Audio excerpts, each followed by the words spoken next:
most of the attention, when we talk about parks, it often falls on the nature sites, but there are also a lot of amazing historical sites as well. So what are some of your favorites in that grouping? Springfield Armory, it is the second largest collection of historic military firearms in the world.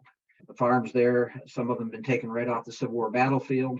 There are prototype rifles of which there are no others anywhere else. The Wow. first M1 that came off the line and the last M1 that came off the line are there. So there's some very historic firearms there. Another great historic spot that I highly recommend is Sagamore Hill National Historic Site.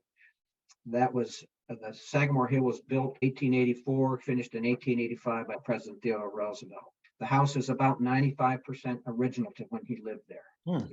His wife was there till 1948. The Theodore Roosevelt Association was formed in 1920. So there was all this acknowledgement of his great contribution to conservation and to the country.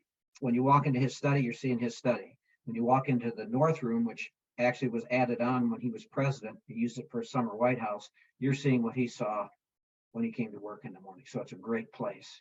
And then around the DC area, you probably, Rex, been out to some of the battlefields like Antietam National Battlefield. Oh yeah. It's had 26,000 casualties in the Battle of Antietam in one day, the highest number of casualties in a single day. Anybody who wants to go out there the first week of December, keep a notice. They put out 26,000 candles on the battlefield to commemorate each casualty. It's an incredible sight in the evening to drive through the battlefield and see all these candles scattered around. And the last one I'd like to mention is San Juan National Historical Site, which was a Spanish fort begun in the old San Juan, Puerto Rico, back in the 1500s. And actually, construction didn't stop adding on till World War II. And so you got everything from 1500 era construction all the way to World War II.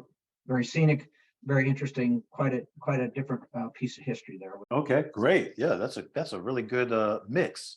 I want to go ahead and plug CNO Canal National Historical Park for anyone who's going to be coming to the DC area, particularly this summer.